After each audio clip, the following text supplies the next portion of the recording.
August 17th, PFF Forecast. We've got Bruce Gradkowski. It's going to be a lot of fun, bunch of quarterback talk, and that's really it. So let's rock. Bruce got into it, man. He had a bunch of interesting stuff to say. We talked about a lot of different quarterbacks, and I was impressed. He had some things I disagreed with, but overall. Yeah, I think he's like a little bit more on the like conventional wisdom side on guys like Locke. But no, I think he's awesome. He's awesome to talk to. He's awesome to, interact with about the game. Just a great time. We talked about adversity too, which you overcome every time we do a podcast because you have to sit across the table from me. So really, there's no one that has overcome more adversity than you. My job is always to I'm kind of like a quarterback in the sense that my job is to lift the spirits around me and you to do rally a very the good troops. job of that. And that's why me and Bruce get along so well. True. 'Cause, well, that and your love of Chipotle. I mean, people ask me like, well, what's it like to like work with Bruce? And I go, Bruce is one of the nicest people I've ever. He comes here and he orders Chipotle for everybody in the office except for you because you don't like Chipotle. Someone has to have standards. Somebody right has here. to have standards. You're right. My standards for free food are really low. In the interview, we talk about what you would do, like how much money it would cost to get you to do something in college. And in college, my standards for free food were remarkably low. I probably would have eaten cardboard. You have certainly. It took me. I remember when I was a professor, and we used to do all these things for have these events for students. And I remember one time thinking to myself, Eric, you're not going to go hungry if you don't eat this free food this one time.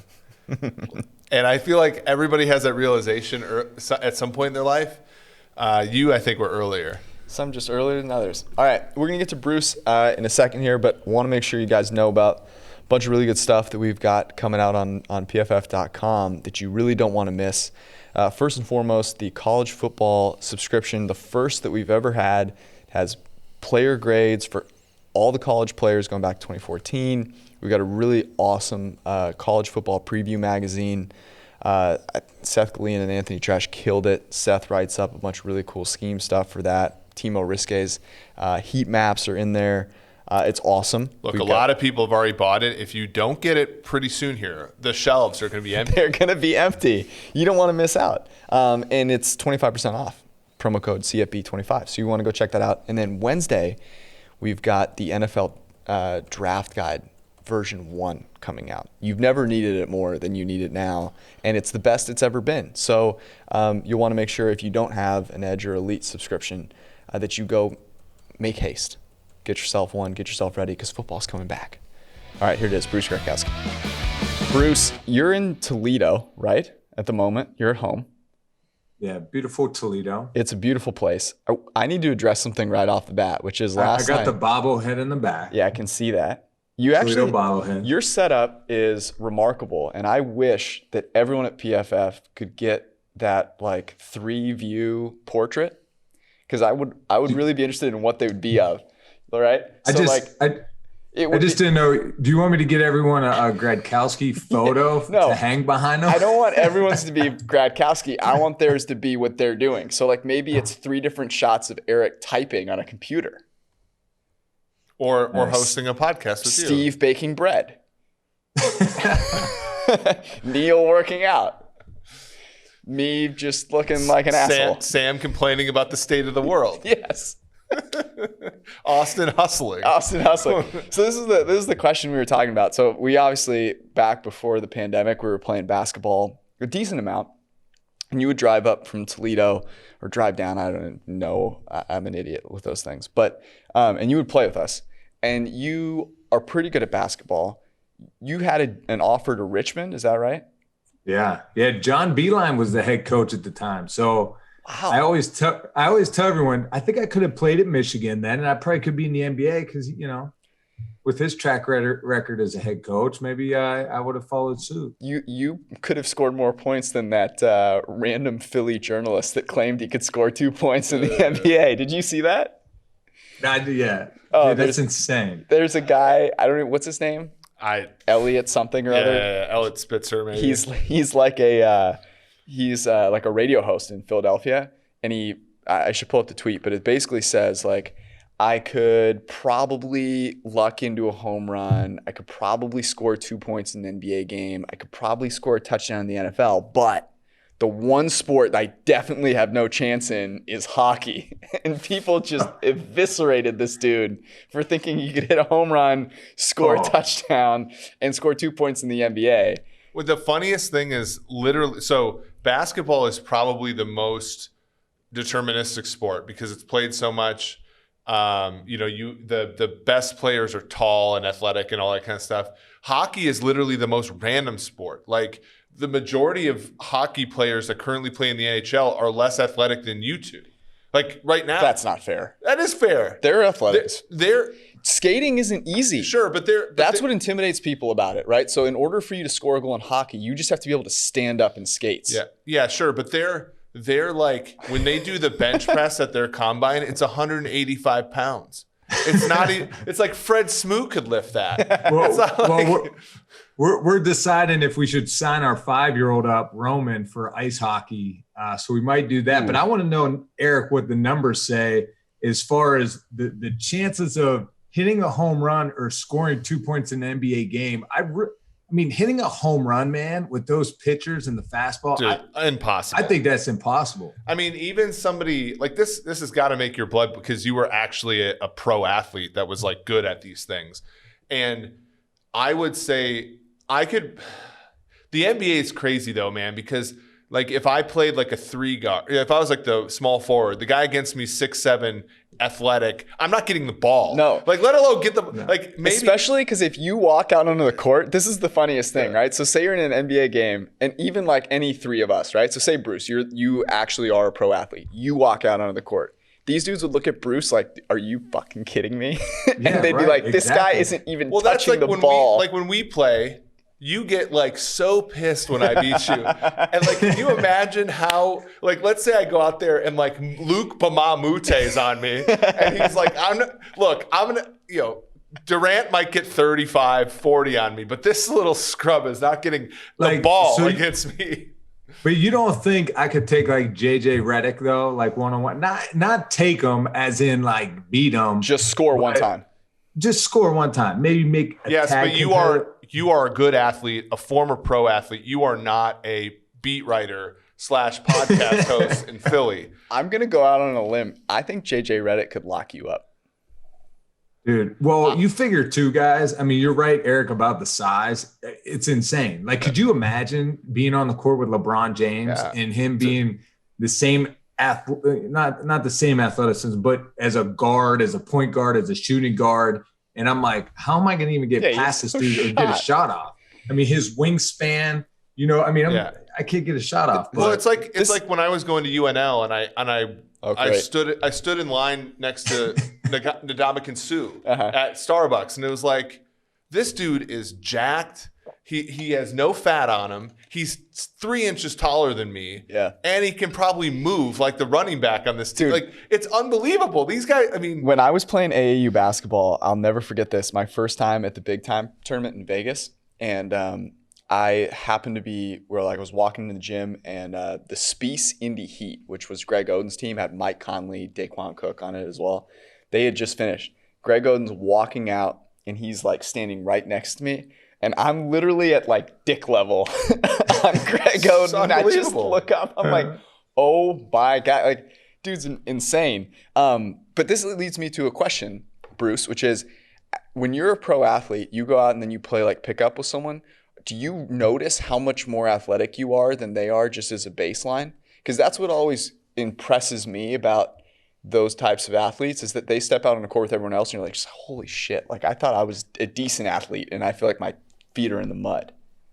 Yeah, sometimes. I mean, you can recognize that, but the other side of it, George, is anytime you do play someone or do a competitive thing or run or lift or work out, they're looking at you like, you played in the NFL, you should bench 400 pounds.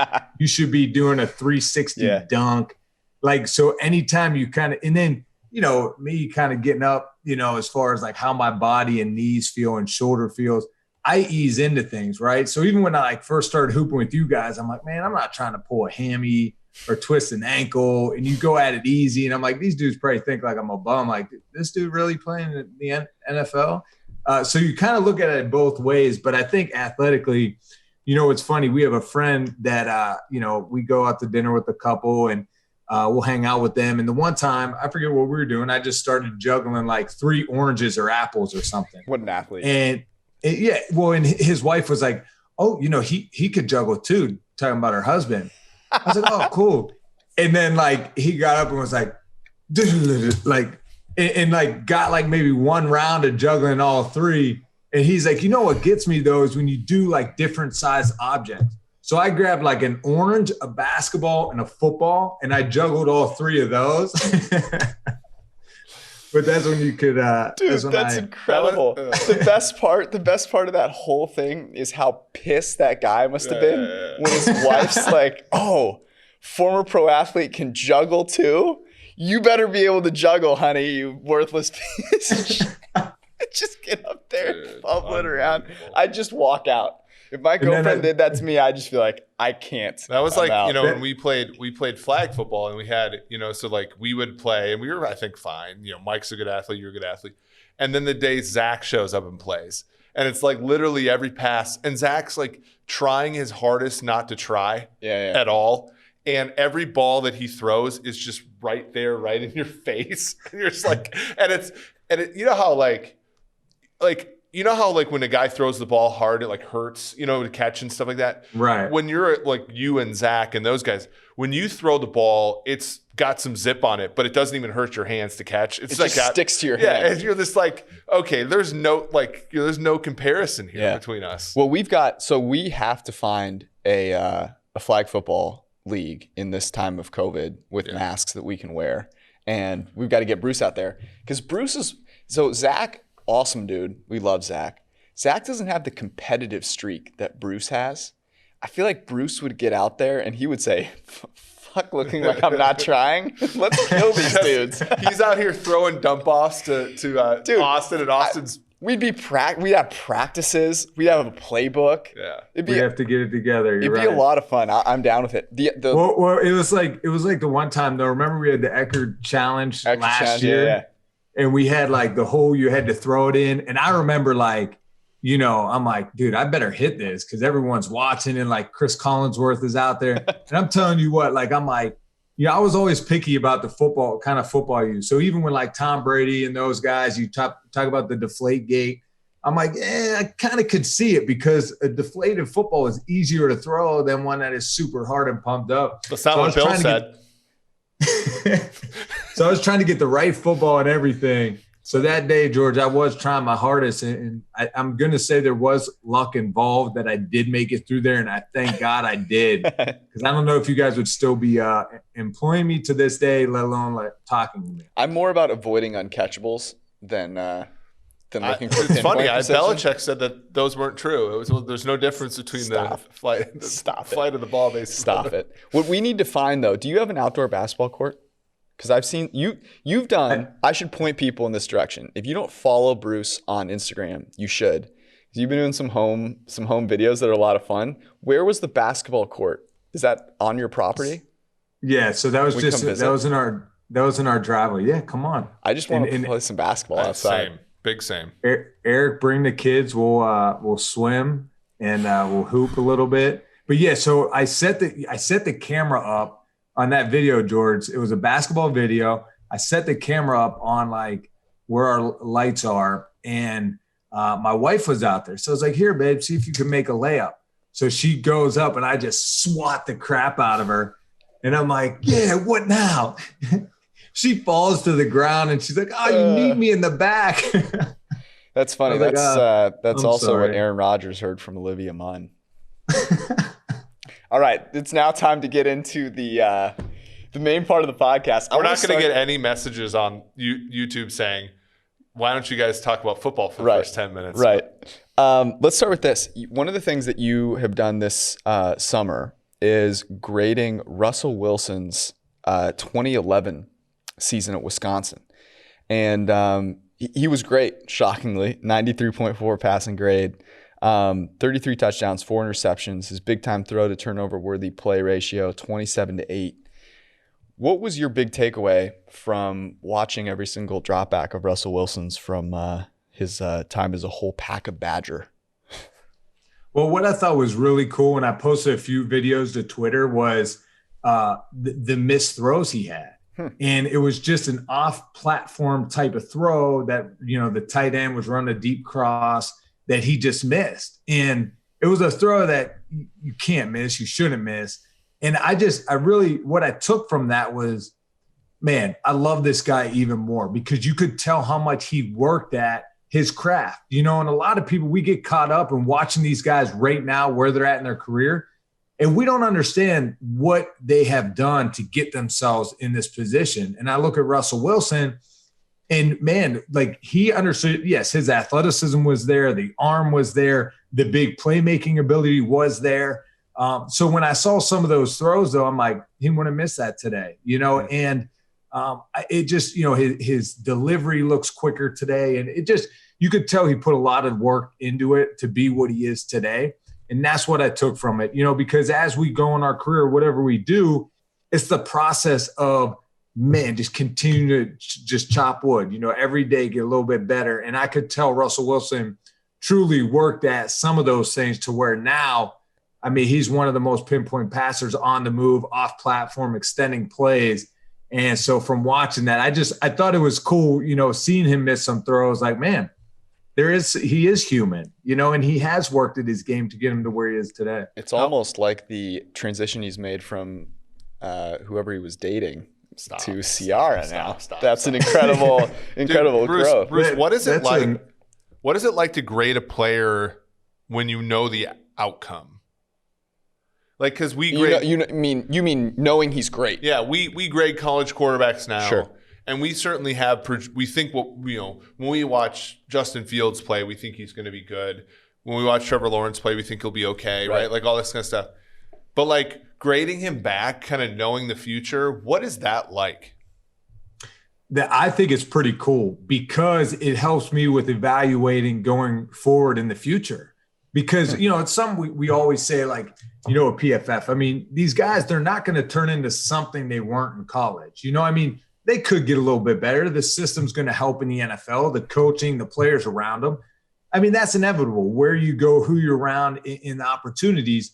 But as a whole, you're going to see their kind of just their body language, the way they move, their delivery, their accuracy. I mean, it's going to carry over. So, we're watching Kirk Cousins a little bit in Michigan State this year in the offseason. That was interesting because he looks like Kirk Cousins, at times. And that's a good thing.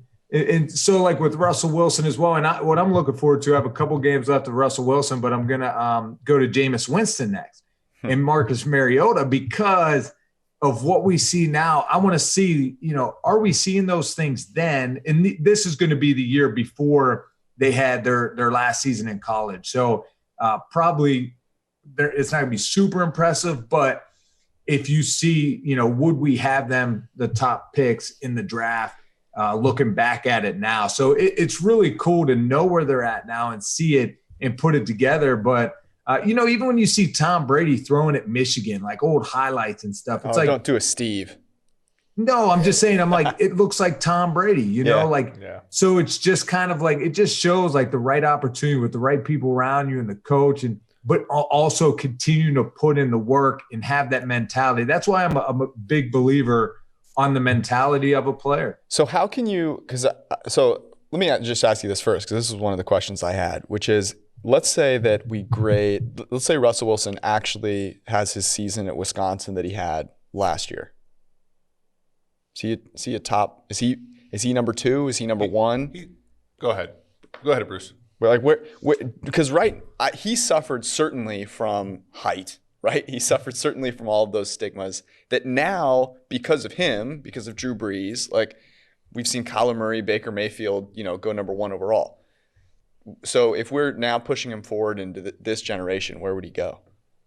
Absolutely. I mean, I think he'd be a top guy, especially for what we have seen, not from him, but like as the game has evolved with the athletic quarterback, being able to extend plays, throwing on the run, throwing on the move, and bringing that athleticism. When I watch these games, I am kind of blown away. Like, man, this guy just has a knack to make plays. He just moves so well in the pocket. And there is some, reads maybe he's missing here or there, just a simple curl flat, looking at where was his eyes. Why didn't he read that, curl flat defender? He'd absolutely drill the 12-yard hook in that sort of thing. But as far as where he was at athletically and on the move, man, he was pretty special. So I do believe he'd be a top pick if we're doing it now. Well, I think it's interesting. Real quick, sorry, to finish, this is the point I was going to make. Wisconsin Badgers quarterbacks, it's not like that system is just breeding excellence in the passing game. It's literally the least likely thing in that movie Draft Day, that the number one overall pick would be a quarterback from the Badgers. So if you look at their grades, and this, maybe it's hard to do. It's so much easier, obviously, to do in hindsight. But to be like, you just mentioned, hey, when you get a guy in the right system, good things can happen. But you also have to grade them based kind of on what system were they playing in. Alex Hornibrook is the closest in terms of grade for an overall season. In 2017, he had an 82.3 passing grade, full 10 and a half points lower than what Russell Wilson's was. So, that's pretty damn impressive. But the interesting thing about him is, as you said, Bruce, now that we're looking at Baker Mayfield and we're drafting him first overall. We're looking at Kyler Murray and we're drafting him first overall. There's a whole lot of things where we're being more tolerant of quarterbacks that don't fit the mold. I mean, because back then I'm looking at the 2012 draft right now, and obviously RG3 broke the mold a little bit. He was smaller, skinnier. Teddy Bridgewater similarly had the skinny knees or whatever. He was taken in the first round.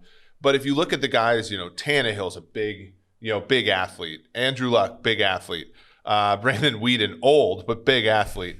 Brock Osweiler, 6'9" or whatever he is, taken the second round. By the time you get to Wilson, then you're looking at things which I'm going to ask you, because you're somebody who had a very good career despite the fact that you came out of Toledo, and you didn't have as many offers as some other people. Like, when you look at Wilson played really well at NC State, and they replaced him with Mike Glennon. They pushed him out the door to replace him with a guy who looked like size. Looks like an ostrich, right? So do you look? So when you're looking at players, I think some of that adversity is a big deal too, right? When you come in, absolutely, and you're saying things haven't been as rosy for me. We have a mutual friend, Matt Collar, who always says draft the quarterback who doesn't look like the rest of the quarterbacks, because that he's overcome at least one thing. Yeah. Andrew Luck, I think the world of Andrew Luck, but in many ways, some of his initial adversities as a player happened in the NFL, and they became too many to overcome. But a guy Jake Locker, his first adversity came in the NFL. Some of those guys who everybody's saying well, what could they be if X, Y, and Z happen? I'm sort of more looking at a quarterback and being what has he been given X? And then I'm looking, and that's kind of his floor, isn't it? No, and I love that, Eric, and that's what I look at. You think about it. Mike Glennon and Russell Wilson stand in a room, stand in a depth chart, get weighed, their measurements. You're thinking Mike Glennon is the guy.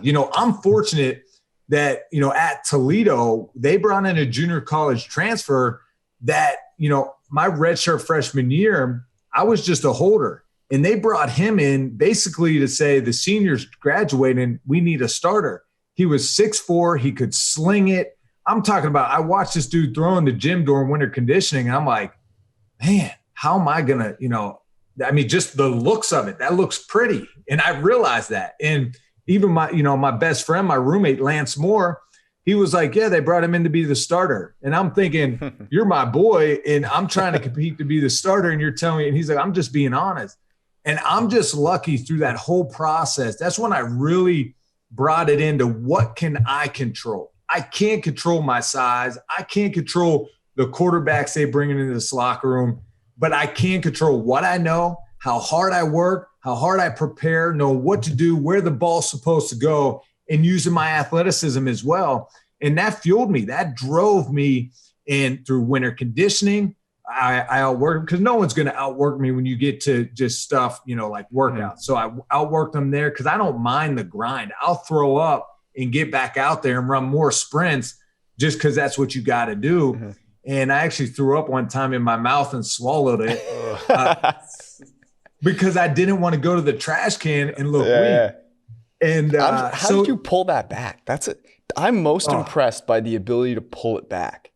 I would have expected you to just say, I threw up and just kept going. Well, it was one of those. That's impressive. That's an athlete right there. It was one of those things. It was like, I want the whole story, by the way. Give me the whole story here. Yeah. So, at Toledo, we had, there was a health ed building. We didn't have an indoor at the time. So it's this basketball gym where they set up like wrestling mats, and there's different stations. Well, the wrestling mats, you have 3 lines. So, and then 3 guys go at the same time. So you hop on the mat, you'll do like high knees. Then you'll do like a butt roll and then a butt roll this way. And then all of a sudden they'll blow the whistle. You got to sprint off the mat to the left, or sprint off the mat to the left, or sprint straight. When they blow the whistle, your high knees, sprint straight. And then they'll point one direction. You got to sprint off the mat. Well, if they see you, and you know how coaches mess with players to see if you're like mentally weak. If you even slow up a tad before you hit the end of the mat, they send you back. So, of course, the group I was in, you always tried to be in a good group because one of your boys could screw you. Yeah. So I'd be with a group that I knew, look, we're not slacking. All right, we're not going to get sent back. But, the coaches would send you back just to see how you respond. So they did that to us a few times. So, we keep going. Well, the one time we just got done, I'm standing back there. I'm like, oh my gosh. I look at the garbage can. It's like 20 feet away. And I'm like, F. And I'm like, no. And then I like swallow it and then it like kind of goes away. And I'm like, and then you just kind of move on. It's so funny when you listen, because I think most of the athletes like the truly like the NFL. So Chris, for example, was drafted. He was the second wide receiver taken by his own team in 81 by the Bengals. And when you ask him about it, he's like you, or he's just an affable guy, just really nice and easygoing. But you see that like twinkle in his eyes when he's like, I had this obstacle to overcome and I kicked the shit out of it. You know what I mean? Yeah. And no one knows the name of that guy. Yeah. It's so funny. It's so cool to see because like that is like every one of us, and even somebody like me who barely play, but like we all have those moments where like somebody doubted you or you weren't good enough or you had doubt, you had your own doubts. And I feel like the next like thing for us when we're looking at college to pro, especially quarterback, a position where I think you have to be more mentally tough than any other position. Like how to infer that, right? Like when we look at players, we look at like Justin Fields, for example. I'm glad this is exactly so where like I wanted to go. We look at him and we're saying, okay, he goes to Georgia and Jake from State Farm starts over him. And not only like Georgia doesn't get to Georgia didn't make they didn't make the college football playoff in 18. They lost to Alabama despite having a lead at halftime. And it's like you look to yourself, you're like, if I could have been the starter, I might have propelled us to the college football championship. And then you transfer, and Tate Martell says, you shouldn't come here. I'm going to be better than you. And of course you beat him out. But then you go and you kind of get screwed by the officials / variance in the quarterfinal. And now you come up on this year, and then you're probably not going to get to play college football this year. So that guy, when he's drafted, is going to have so many different chips on his shoulder that it's like, I feel like I just kind of want to buy into him like crazy. Well, and Eric, I mean, I love this conversation because that's where I'm at. I mean, that's why I kind of was all in on Jalen Hurts because I loved his story. Yeah. I'm not saying the dude is like, yes, we're going to grade him perfectly, or he doesn't, always get his reads correctly, or, like maybe he's not going through, he wants to scramble first, but I love people's story. Even Joe Burrow, right? I mean, Joe Burrow had to transfer. He was at Ohio State. Then he had to go to LSU. He didn't know how that was going to pan out. He didn't know he was going to be He wasn't even that good in 18. He had to overcome expectations of him that weren't high at all. Right. So I love those stories. And that's why I do I would bet on that guy more than not. You look, and that's why we look at today and Tom Brady and how impressive his career has been and still is going. I mean, bro, if I would have won, and I'm that kind of guy that's driven, motivated, chip on your shoulder, and look what Tom Brady has done and continues to do. He's so self-motivated and he's still inspired to win more. And so that's why, like, when I go against Tampa, or I kind of am like, he's got a new system, Bruce Arians and Leftwich, like, they're going to be awesome to work with, but it's still different. It's different than Josh McDaniels. There's going to be more throws downfield, not as much strategical game plan against running backs and linebackers, that mismatch. And, how's this going to work? But then I always go back to, it's Tom Brady. It's a mindset. It's a mentality. And he has it, and he has had it. So that's why you just don't bet against the guy, and I looked at his grades last year. He was 49%, or he graded a passing grade of 49 or something versus pressure, pressure around him and stuff. Yep. But in a clean pocket and rhythm, he's still above 90. So, Tampa Bay has a better O-line. They have more weapons around them. Guys will be open. The guy, he could still do it. So that I love these conversations because I love the underdog mentality. Look at all these quarterbacks in the league. You look at Breeze. Early in Breeze's career, he was benched for Doug Flutie, right? Like they traded for Phillip Rivers, and and then they didn't want him after he got hurt in his final game. Like there's a ton of motivation there. Patrick Mahomes was drafted 8 picks behind Mitch Trubisky. Like Russell Wilson obviously has the stuff we're talking about.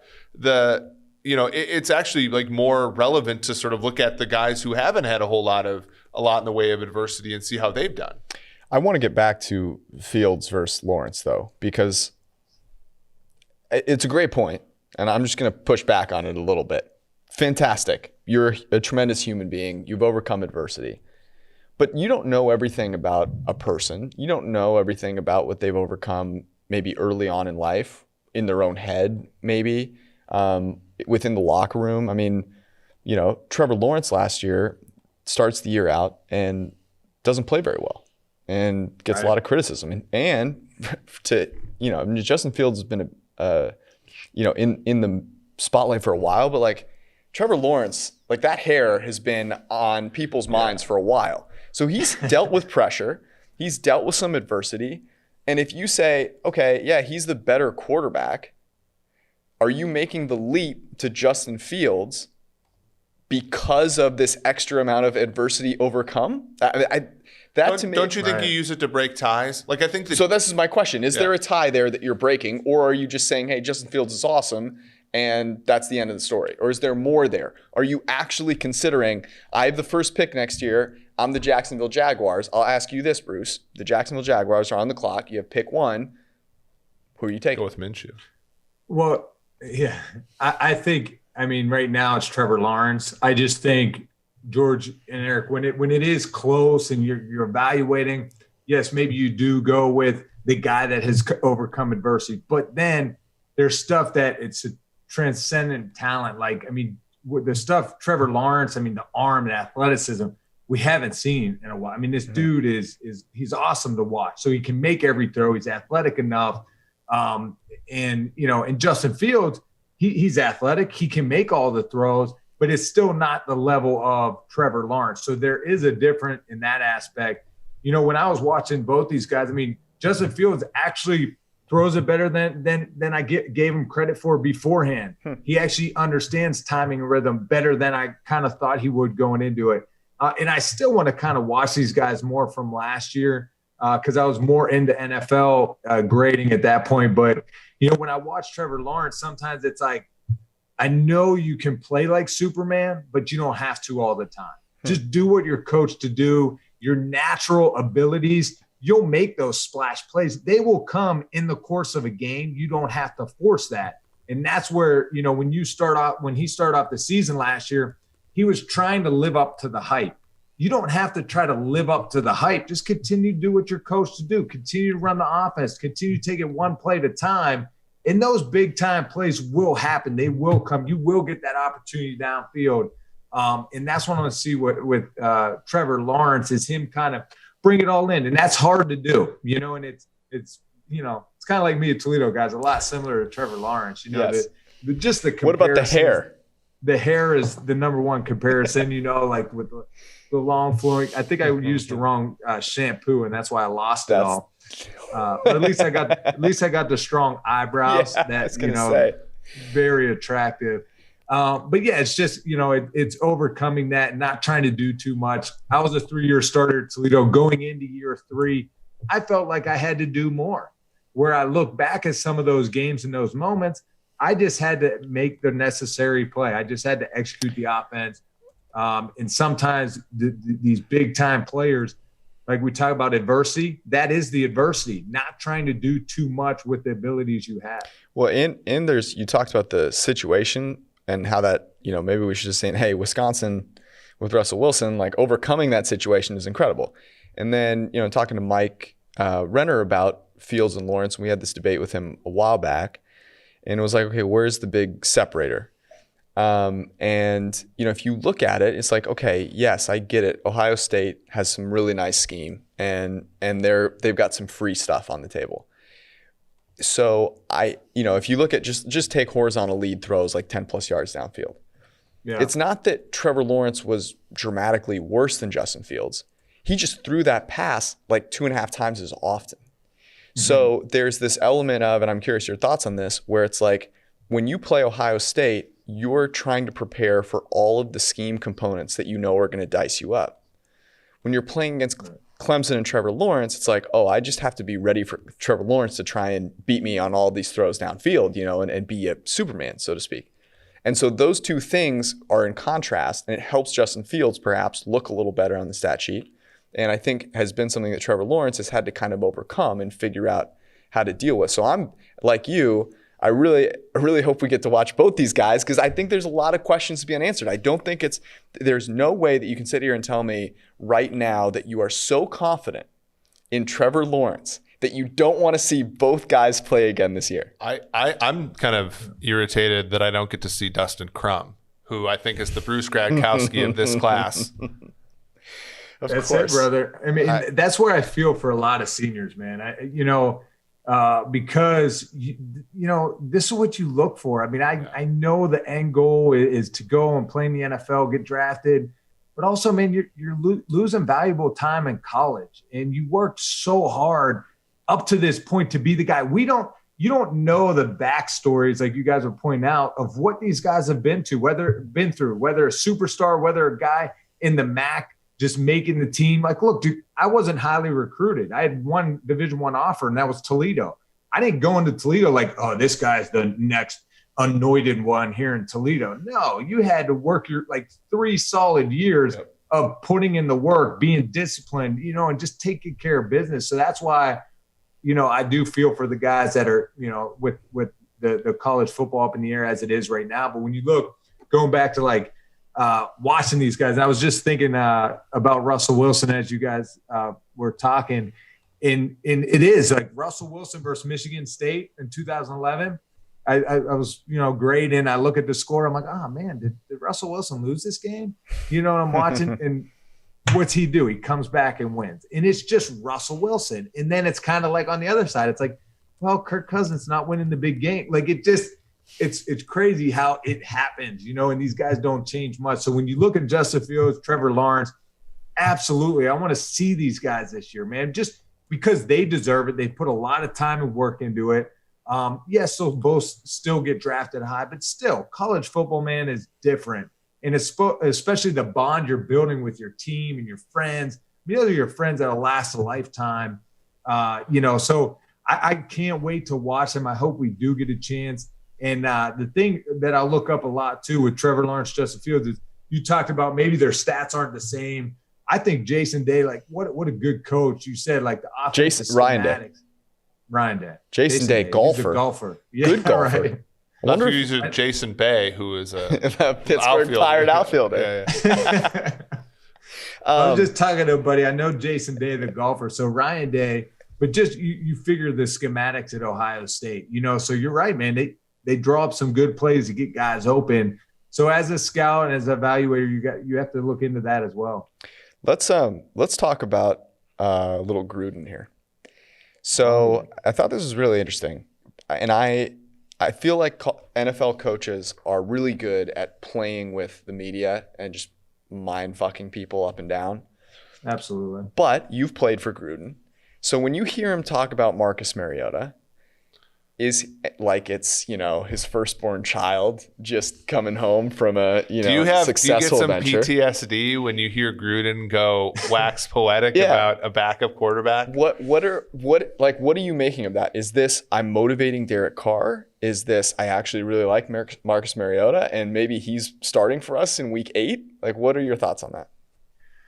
Well, I do get some flashbacks. My dad sent me the article and I read it. And, man, I started out on fire as a rookie. I was a 6th-round draft pick. It was like Gruden's offense was perfect for me. Ever since rookie minicamp and on, it was just like, man, you telling me if I just, throw in rhythm and on time, with the schematics, the way you're coaching, I love this thing. These plays are awesome. And then I let him mentally get in my head, because now you're out on the field. When I started 11 games as a rookie, now I'm on the field thinking, okay, I know what I should do, but what does he want me to do? Thinking of John Gruden. Yeah. And that's when, as an athlete, as a competitor, you got to react. You have to have good instincts. I've always felt like I had good instincts, but then when you question yourself, that's when it's just a snowball effect and you start doubting yourself. So I think with his comments with Marcus Mariota, I just think it was him answering the questions. I didn't look at it. I kind of read through it, how it kind of transcended. And I was like, how it transpired. And I was like, he's complimenting Mariota, but I don't think Mariota right now holds Derek Carr's jockstrap, to be honest, the way he could throw the football. I know he brings athleticism to the field, but it's also like, it's not like Mariota's going to put a team on his back too and carry him. And right now, that's what the Raiders need. Derek Carr has all the ability in the world to make every single throw on the field. He's accurate. He's done it. He's been a top 10 grader for us for 2 seasons this past year. But what I want to see is he's got to be better than 17 big time throws and 12 or 13 turnover worthy plays. Like, he's got to have more big time throws. And I'm not saying force the ball downfield, but there's a few. I broke them down last week to some of our other analysts, graders, and there's some play action pass that it's like, okay, look, you got this 7 route, the sail route coming open. He didn't see that he did the check down too fast. Now look, getting completions, that's all good, but I'm just thinking of the Raiders taking the next step. So in John Gruden's offense, man, like, I loved him. He's a motivator. He's an awesome teacher. I learned a ton of good football from him. But then where you can really excel is if you can separate the kind of baggage in the mental games. And so for Derek Carr, I want to see him get passes. I want to see him overcome this and be strong enough mentally to not listen to the noise, not listen to the media. You don't have to say anything to the media, but continue to do what you do and handle John Gruden, because look, it's like a new toy, right? Anytime he gets a new shiny toy, he wants to play with that one. So I'm sure right now he is fantasizing about all the plays he could draw up with Marcus Mariota as his quarterback. But I think don't get lost in Derek Carr's a pretty solid dude, pretty solid quarterback, and you can win football games with him. Now, that's a tough division. That's a different subject and story. But I think Derek Carr has what it takes, and I didn't look too far into those comments. Derek Carr, second in avoiding negatively graded plays last regular season, just 25th in making positively graded plays. Now, Eric makes a phenomenal point about this, which is looking at like Matt Ryan with the Falcons and how in that 2016 season, positive throws all over the field, right? Because you need opportunities to make them. Negatives, avoiding negatives, that's just a kind of a trait, right? But you got to kind of have 2 things in order to make these positively graded throws. But what you just talked about was Gruden's system, right? It gives you opportunities. They were a really good offense last year, like despite the fact that he wasn't making a lot of big plays down the field. So right. Is it really it's just 100% mental for Derek Carr? I think it is. I think there's no doubt about it. He has all the abilities to make plays. Now, what I also want to see, not even just the big time throws, is sometimes you have to make some plays with your feet, with your legs. And that's maybe extending plays and keeping your eyes downfield, which he does at times. But that's also, say it's 3rd down and 7 and you drop back and it's cover 2 man, everyone's man to man, 2 high safeties. What who's not covered? The quarterback run. And that's where sometimes as a quarterback, that's a breaking the back. That's breaking the defense's back when you take off and run and pick up the first down and the defense coordinator just smacking himself in the head like, damn, I didn't think he'd do that. So I think those are the plays I'd like to see Carr kind of make, as well as, look, he's smart. He's going to have a high completion percentage. He's accurate. But now how can you really drill those throws downfield when you get them, get the opportunity, maybe hang on it a tad longer with good protection, and then also adding something with your legs, making some splash plays with your feet. we're going to get to some training camp stories, but I have a couple of kind of like quicker, I just want your takes on some of these quarterbacks. First one is Drew Lock. Like everyone is just so excited to be on the Drew Lock bandwagon. What is your take on Drew Lock?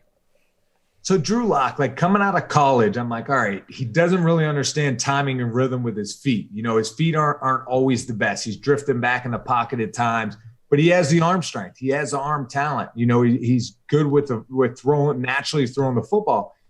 But when he played last season, I was like, you know what? There's something about Lock that I think he just has it. You know, it's that kind of swagger about him. It's not like it's not like an arrogance or like, but it's something maybe that resonates in the locker room where maybe he throws an interception and he doesn't dwell on it. He doesn't lose confidence.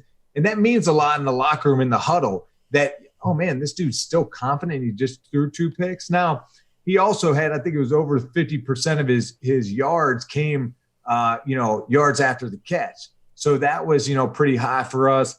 I think that was a nice little tidbit by Steve. So that, that part, and also his intermediate throws, like, from 10 yards more downfield, he has to get better. But I look at his young rookie, I was in that position. Those throws, those 18 to 20 yard throws, those are different. That's the big in route. That's the bench route, the 18, 20 yard out route.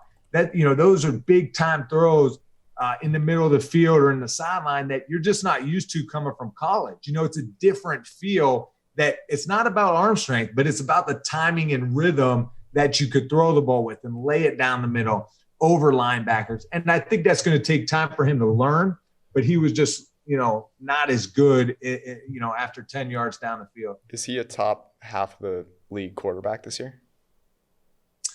No, I don't think so. Good. I don't think you got a little excited. I just had to make sure. Who has the better chance of being good this year, Drew Lock or Dwayne Haskins? Dude, that's a good question. Don't get this wrong, Bruce. I know a lot of pressure with you. I see you two like giving each other the eye, like, does he really know what he's talking about? No, this is just a question that honestly, I tweeted it out. Answer it first. Okay. So Dwayne Haskins, to me, when I saw what he did this offseason so far with preparing his body physically, he lost some weight, he trimmed up. That was my first, okay. This dude's taking it serious. He understands he's going to be possibly the leader of this football team. Initially when he played last year, it wasn't the best. It wasn't pretty. I had my doubts and concerns. But then he started playing a little better towards the end before he got injured. I think Haskins, to me, he's strong. He's big. He has a strong enough arm, but he doesn't extend plays on the move to keep it alive. I don't know, man. I'm nervous to answer this, but I'm going to go with the Haskins. Seems like he's got, kind of what it takes in a sense, but there's something about Drew Lock with the weapons and how they drafted. I'm going to have to say Lock has a better year. I do think that the one thing that Lock has had for 2 years that has been different than Haskins, who I think will just have it now, is organizational buy-in. The fact that the Washingtons at the time were not like at all interested in developing him last year. But they weren't interested in doing anything developmental or productive in any way, shape, or form. Right. Jay Gruden was, our lowest rated offensive play caller last year. Like it was like that team didn't have a ton of talent and they still managed to do worse than expected. I think when you and granted, who knows if Rivera, Scott Turner, et cetera, will, make that work, but it's tough because I do think that Denver has done a lot of stuff to help Lock. I mean, Pat Shurmur's a good coordinator. and all the Right. weapons they put around him. The offensive line stinks. That's a big one. But so Well, does Washington's. And I'll tell you what, with Washington and what they have like coaching wise around Haskins, I'm excited for him because Kenny Zampese, their quarterback coach. Yeah, our boy. He was my quarterback coach in Cincy, and he's very detailed, almost overly detailed at times, but you love it as a quarterback because you're going to be prepared. Yep. The only thing though, Haskins is going from a West Coast type system to a number system. It's very different. And learning the new terminology, it's like learning a new language. Same thing Tom Brady's going through right now. And you look at Drew Lock, there's going to be some similarities more for Lock because he's going from Rich Scangarello, who is kind of like a Kyle Shanahan mix of like West Coast type, and Pat Shurmur. Pat Shurmur's like a true West Coast. So I think there would be an easier transition for Drew Lock with the new offense. In Haskins, it's going to be a little more difficult, but I do like the coaches that are around Haskins. I think Rivera's one of the top, just a leader and solid guy for that locker room. Zampese spent a bunch of time here at PFF. Who do you guys think then? I think it's Dwayne Haskins, and I think you're kind of out of your mind if you think otherwise. I don't think there's Drew Lock. Everyone points to two things: the record and his touchdown interception ratio, which is like the year is 2020. Can you please stop citing these data points that in a 5-game sample mean nothing? So I am the first person to want to read into things like overcoming adversity, swagger coefficient, how much does your team believe in you? But I just think there's so much more from a data perspective that Dwayne Haskins has proven. Plus, Dwayne Haskins just a year ago was wildly considered by the league to be the better prospect, and even probably by the Denver Broncos. So, and Drew Lock, like at times, when I was looking at, I had a film of him and Derek Carr last week, and there's a few plays for Lock, like you're going to be like, why did he throw that? And why is he drifting to his left in the snow and just laying it up to the right side of the field? So that's going to be the big differentiator, if I can even say that word, with these two is if Locke is just throwing some like boneheaded plays out. Yeah, I'm irritated I'm really happy for Alex Smith that he's back, but what it's done is it's taken all of Haskins props off of the sports books. Currently Locke is lined for 4,225 yards and 21 and a half touchdowns. Those seem fair. I wanted to see what Haskins were. I feel like they'd be both under, which would lead us, per this discussion, to like both of Haskins overs. Getting back to the adversity point, the things that I thought were really impressive about Dwayne Haskins last year, you mentioned this. When he came in, remember how it was like, are we going to start Dwayne Haskins? No, I'm going to put Colt McCoy in there. Yeah. Nope, the ghost of Christmas past is making a trip through the Capitol. He's going to start for us this year. It was an absolute disaster. And I remember watching some of those games. I think it was the Giants game where it was like, dude, I feel so bad for Dwayne Haskins because this is a total dumpster fire. Yeah. They had the bye week, comes back from the bye week. From the bye week on, he and Terry McLaurin are on the same page. By the way, Terry McLaurin, I know that we love Cortland Sutton and all the draft picks that Denver has. Give me Terry McLaurin as a receiver. But since that bye week, he was a top 10, I think he was 10th actually in PFF grade from that point onward. And that to me is in one season what we were just talking about, overcoming some adversity. And Drew Lock, I think it'll be really interesting to see. People have really high expectations for the Broncos. If he doesn't come out hitting what you said, those 10 to 18-yard routes, which he didn't last season, he'll have to deal with that for himself. Let's move to Kyler Murray, because you brought up something that was interesting. You're like, I watched a lot of Kyler Murray, particularly his sacks. Not what I was expecting. Yeah.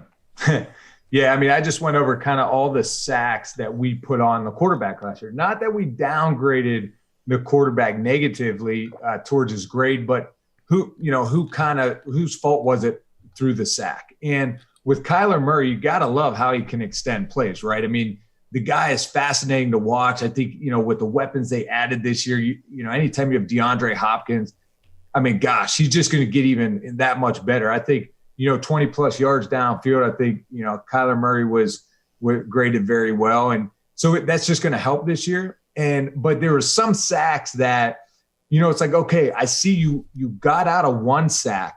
Now it's almost like anything else, right? You get a second chance. Now with the second chance, take advantage of it. And a lot of times it would turn into maybe another negative kind of play, like turn into a sack. And it's like, I don't want to take that away from him. You can't have him scared of trying to extend plays, but also you have to understand, number one, don't take those hits on your body if you don't have to.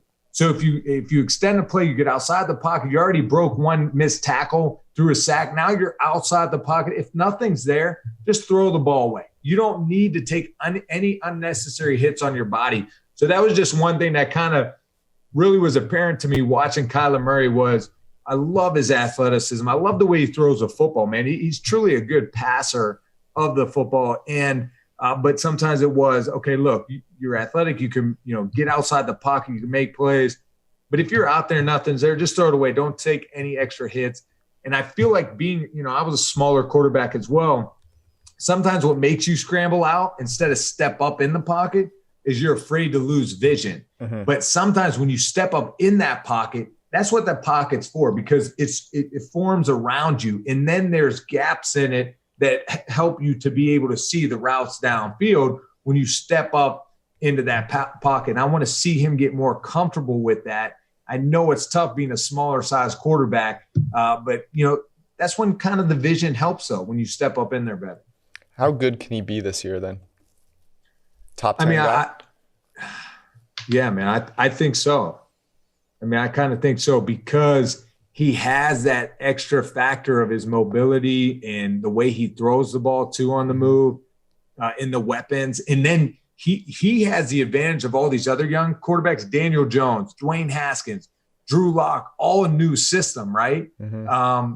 And he's coming into the same system for a second year. So he's truly going to develop and be able to take more of a step forward, I think, than the other guys, because with no off season, and also those other guys having to learn a new offense and playbook without any practice, I think that's going to be tougher. So I look to see Kyler Murray, really taking a step forward from last season. If I gave you guys both the choice between Kyler Murray and Baker Mayfield right now, how close is it? I'm going to go with, it's close. Okay. I would say I'm going to go with Mayfield because I think expectations are misaligned currently. What do you think, Bruce? So I think I liked what Mayfield came out and said. He had to find his Mamba mentality, had to get that back. Yeah, we need to talk about that. Go ahead. Yeah. So I like it in a sense of if he did, because, the stuff we talked about with Gruden, with me as a rookie, you wouldn't have thought that would have played into Baker Mayfield because he comes off a strong, confident, the swag. But him saying that, you could tell he lost it. He was mentally down on himself and he lost confidence in himself. That wasn't how he usually plays.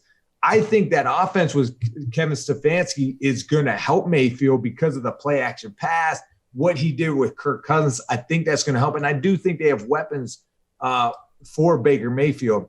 On the other side, Kyler Murray, it's tough, man. You're asking some really good questions because I think these two, it's going to be close. I might have to side with Eric that I think it's going to be Mayfield as well, because I just think there's going to be more details in that offense. And last year, that's what they were missing. There's too many guys doing their own thing and just off of the little details, maybe being a little too deep on a route or the pass protection. You got, a tight end matched up versus free defensive end. Who's going to, how are you going to block that? And then Mayfield's trying to get the ball out of his hands earlier than it's allowed. So too much, lack of details. And I think that's what Stefanski will bring. Okay. Yeah. I think when you look at like Stefanski, I think really can excel with a quarterback like Kirk Cousins, Jimmy G, like a quarterback who's really pretty good and has good, he's accurate. And when he sets his feet, things can happen. Mayfield, I feel like if you set that as his base and you allow for some of the improvisation he's decent at, he could be a better quarterback than those guys. And what the problem was is they tried to last season. He tried to lean into that when the base wasn't the foundation wasn't good. And I think Stefanski ends up building this foundation for him through play action, through, scheming open receivers and things like that. And then if Mayfield on top of that can make improvisations, then I think that it's going to be a pretty good, meshing between those guys. I'm going to go. I see all of your points. Kyler Murray, to me, has the chance to have a Lamar Jackson type second year. Maybe not quite to that level, but the mobility, the athleticism, I think was muted last season because of how bad everyone was around him. And I'm not sure there's a team that has improved a supporting cast as much as the Cardinals have. So I'm not going to argue with you. I think it's really close, but I think that's the argument for Murray if you're going to make it, right? Like I think Murray's extremes are past Mayfield's, right? The worst is probably worse, and the best is probably a little bit better. And Mayfield's got kind of more of those opportunities to be maybe 12 through 8 when it's all said and done. Okay, I want to close out with it's training camp starting. Hard Knocks is being filmed on Zoom. And you've been part of non-Zoom, non-pandemic training camps. So wanted to give you a chance to tell us some of your best training camp stories. So fire away. Well, I think, most recently when I was with the Steelers, Ben Roethlisberger and I, we were suite mates, right? So I had my room, but we shared a bathroom, and then he had his own room. And he laid some ground rules, to begin. He said, hey, if you go to the bathroom after 11 o'clock at night, don't flush the toilet because I'm sleeping. I don't want it to wake me up. So unless, of course, you go number 2. So that was kind of funny. But, I think back when I was a rookie. How many times did you have to flush the toilet after 11 p.m.? Sometimes. Maybe if he didn't give me many reps that day, I might like extra. Oh, I don't know. The toilet wasn't working last night.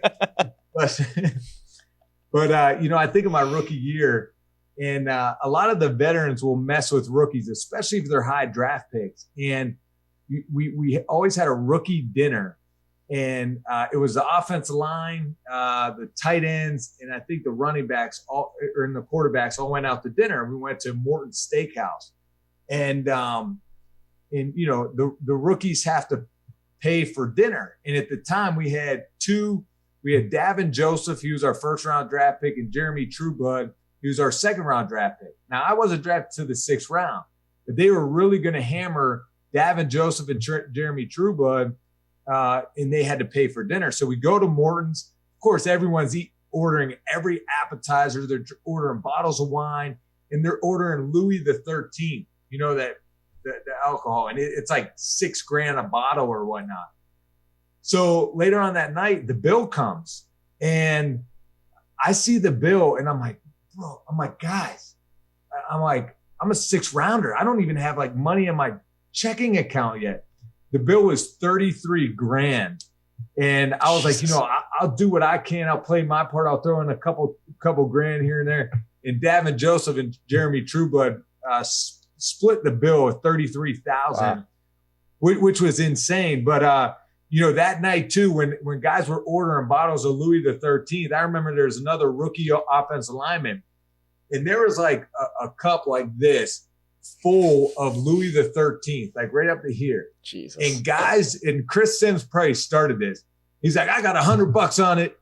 Whoever drinks that. So of course everyone else is like, oh, I got 100 on it. I got 100 on it.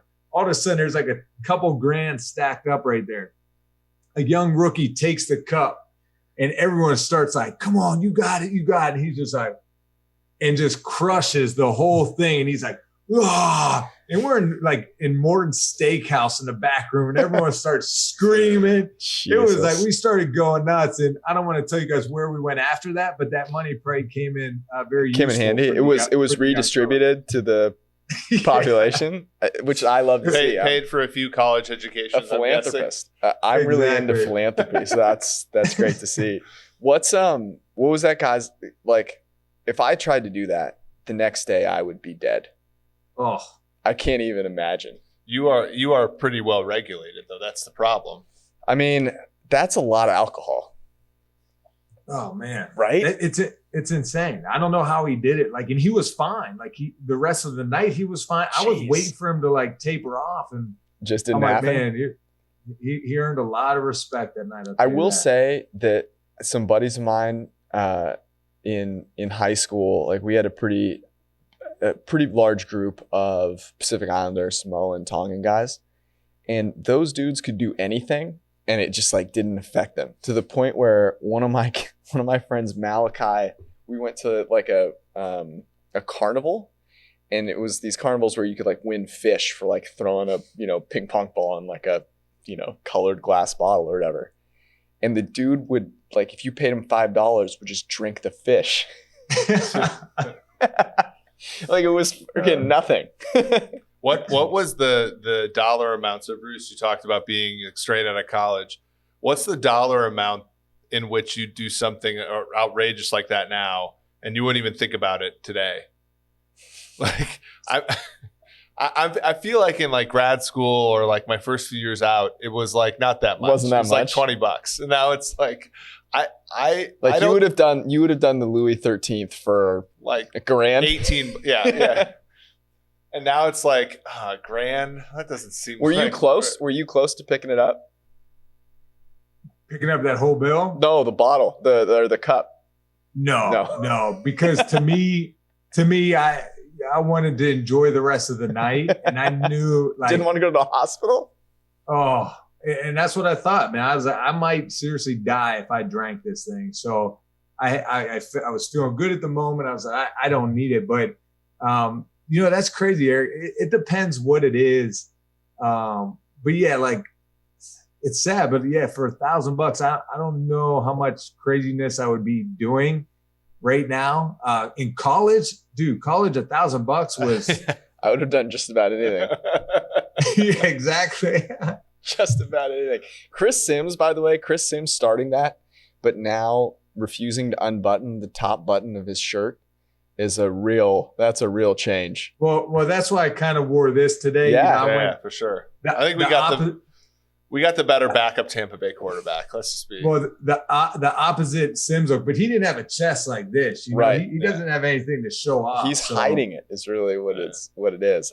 Chris Sims is a great guy, and we've seen him a couple of times, and he takes the buttoned up all the way jokes really well, because he doesn't really. He knows me like a little bit. Like we've texted a couple of times, but still, every time I see him, I make some sort of joke about the buttons going all the way up, and he handles it. So he's comfortable in his own skin, at least. Sims is a good dude. He's a naturally like just good dude to everyone. Like he's always a good teammate. It didn't matter where you were on the depth chart. Like he always treated everyone with respect. So, and he helped me a lot. Like, cause you're in that quarterback room with John Gruden as your coach. We'd come in from practice during training camp. We're at Disney, Wide World of Sports. And I come in and I'm like, gosh, and I'm all like kind of frustrated. And, we're talking about Gruden, and Sims would be like, man, that was nothing. I was like, what do you mean it's nothing? You saw him cussing my ass out. You saw he like talked to me after practice, and, we had to walk the whole length of the field, and I just had to listen to him like tell me stuff. He's like, man, when I was a rookie, he used to tell me I was like warm piss running down his leg. Like that's nothing. And so I crack up at the videos that are out there now of like just highlights of calling plays. And that was one thing I was really good with that I just grasped initially, was being able to talk Gruden's language. Like there was nothing that because I knew, that would come across as confident. The guys in the huddle would have confidence in you if you sound like you know what you're doing. And then I would take the time walking to the line of scrimmage to figure out, what did I really just call? Mm-hmm. So it was interesting. Oh man, this has been fun. We need to schedule the outdoor basketball tournament. We need to prepare ourselves. At some point, there's going to be some kind of football media tournament. Maybe it's in Tampa for the Super Bowl if we can get there. God willing, please, Lord. We got to figure out. We got to be ready though. We got to take bets on how Steve will avoid it. Like what excuse he'll take. A child? Is it 9 months? No. Yeah, it's a little tricky. He's got to get going. I mean, you never know, though. Anyways, we'll plan on that. Bruce, we appreciate it Be well, brother. Guys, always a pleasure, guys. I appreciate it. I didn't want to let Bruce know that he did tell us that story on this podcast like 3 months ago, but here's how I'll defend him. I can't remember what happened a month ago. It's been a long summer. Yeah. So I'm going to cut him some slack. No, it was still funny. Well, and Bruce has, if I'm counting correctly, 3 kids. You're used to hearing the same stories over and over again, and so no one's going to give him any flack for telling the same story multiple times. We always end up asking about Gruden. I feel like we should ask him about Todd Haley once, because Todd Haley's got some good stories. It's a good call. We'll make that priority numero uno for next time. Maybe he has a training camp story about Todd Haley. I really wanted to dig more into the whole Big Ben flushing of the toilet thing, dude. But this is why this is maybe why there are, and we interact with people like this. So Big Ben has made it. Like training camp, what is training camp really to Big Ben? Not a damn thing. Like he's not going to lose it. Like Bruce, love you. He's not going to lose his job to Bruce, and yet he's still like anal retentive about sleep. No, you know what it is? Like I get. It has nothing to do with sleep. It's a control thing. Yeah. It's letting you know, listen, motherfucker. Yeah, I'm so in charge here that I can tell you when to and when not to flush the toilet, and you're going to listen to me.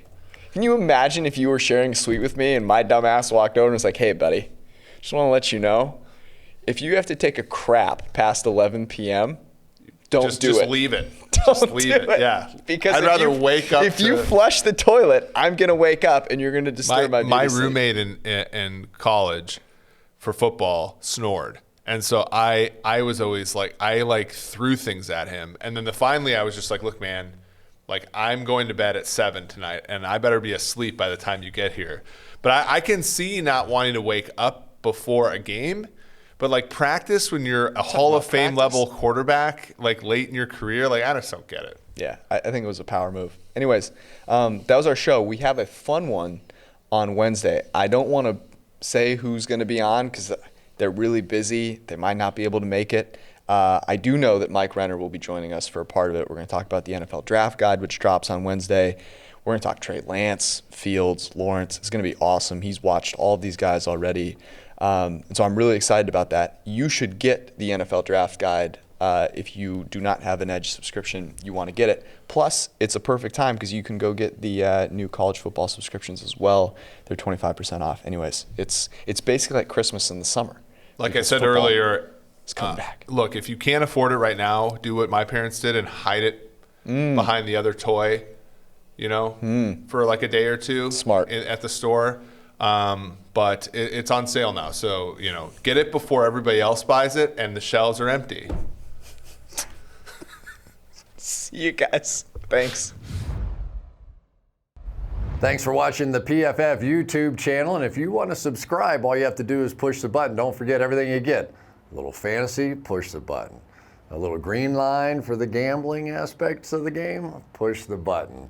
College football, push the button. The YouTube channel from PFF.